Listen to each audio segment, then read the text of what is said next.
The sun hadn't yet cleared the hills when Mara spotted the footprints, bare, ragged, imprinted deep in the damp soil between her barn and the chicken coop.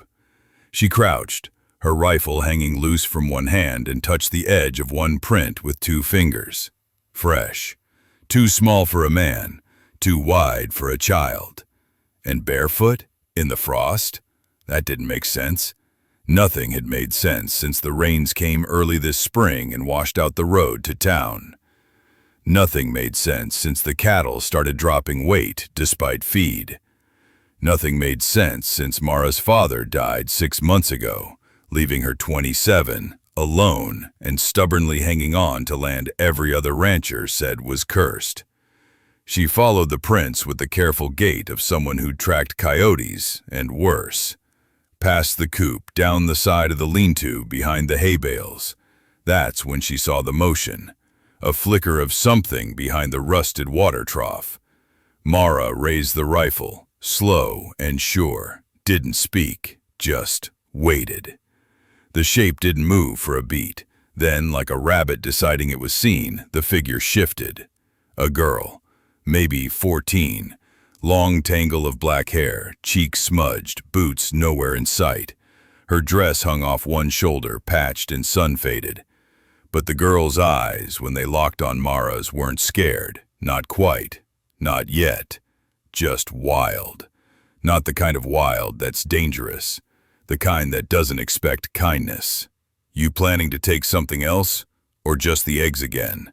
Mara asked, rifle still cradled in her arm. The girl didn't answer, just stood, bare feet, blue with cold, toes curled under like she was trying to grip the ground. Mara felt her heart do a strange thing, like it dropped through the floor and hit the earth. The girl stared at her with a defiance so worn it felt like a defense, not a challenge. Mara sighed. "Come on," she said, motioning with her head. "There's stew left, and I won't shoot you unless you try to hurt me." She didn't lower the rifle until the girl walked past her. Not because she thought the girl was dangerous, because she knew what people did to kids like that, out here alone. And if someone else had found her first, it wouldn't have been stew on offer. Inside the ranch house, the fire had burned down low, but the cast iron pot still held warmth. Mara ladled out a bowl and set it on the scarred pine table. The girl stood like she didn't trust the chair. "Sit," Mara said, then turned back to stir the pot. The girl obeyed, slow, ate with both hands on the spoon, like she expected someone to grab it. Mara watched her from the stove. "What's your name?" "Della." "How long you been on your own?" Della didn't answer. Mara let silence settle. She wasn't trying to get confessions, just trying to figure out how someone ends up stealing eggs barefoot in spring frost. "I'm not asking for your story," Mara said, finally. "But I am asking what you're planning to do next." Della shrugged, still eating. "Didn't think that far." "Well," Mara said, moving to sit across from her, "thinking ahead's the only way you stay alive out here." Della nodded once. "I ain't going back." "Back where?" The spoon stopped. Della's eyes flicked up just for a second. "Nowhere." But Mara saw it. That tremble just behind the words, like a crack in old plaster. And she didn't press. Didn't need to. Later, after Della had eaten and curled up in the blanket Mara set near the fire, Mara sat on the porch with the rifle across her lap. She wasn't sure what she'd done. Taking in a stray wasn't smart. She didn't have food to spare, or time to raise someone else's kid. But something about that girl's feet, raw, chapped, bruised, haunted her.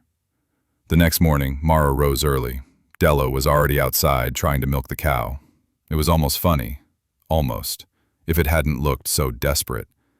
"You ever done that before?" Mara asked. Della didn't look up. "Saw someone do it once. That cow'll kick you into the next county if you yank on her like that." "I'll learn."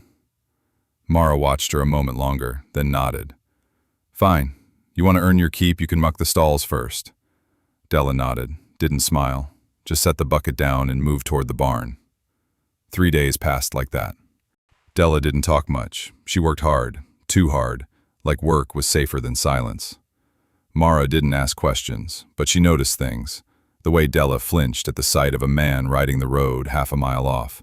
The way she slept light, like someone who'd learned to run in the dark.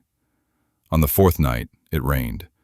Mara woke to the sound of the barn door creaking. Rifle in hand, she pulled on boots and coat and stepped into the downpour. Inside the barn, she found Della curled behind a hay bale, holding a knife too dull to cut bread. Her shoulders were shaking. "You're not in trouble," Mara said, keeping her voice soft. "I thought they found me," Della whispered. "Who?" But Della just shook her head. Mara crouched beside her. "You don't have to tell me. But if someone's coming after you, I need to know, so I can be ready." Della looked up, and for the first time, Mara saw the fear unmasked. "He said he'd find me," she said. "Said I was his property now." Mara's jaw clenched. She didn't ask who he was. She didn't need to. Out here, there were too many men who thought girls like Della could be owned. "Let me show you something," Mara said. She stood and offered her hand. Della took it. They walked through the rain, past the empty chicken coop, down to the western fence line. Mara pointed to the post where her father's old branding iron still hung. "You see that?" Della nodded. "My pa used to say you don't let anyone brand you who hasn't bled for you. Not with iron, not with words, not with shame." Della blinked rain from her lashes. "Whatever he told you," Mara said, "he doesn't get to own you just because you were scared. Fear doesn't make him right, it just makes you human." They stood there until the rain slowed. Then Mara added, "And if he ever shows up, he's gonna find out I don't run, not for men like him." The next morning, Mara found Della sweeping the porch. "You don't have to do that," Mara said. "I know." Della didn't look up. "I want to." And for the first time, Mara saw her smile. It was small, crooked, but it was real. They never spoke of the footprints again, but Mara never forgot them, because that's when she realized. Some people steal to live, but some steal because they forgot what kindness feels like. And all it takes is one warm floor, one bowl of stew, one woman who doesn't flinch, to remind them that barefoot doesn't mean broken. It just means they've walked too far without anyone caring where they end up.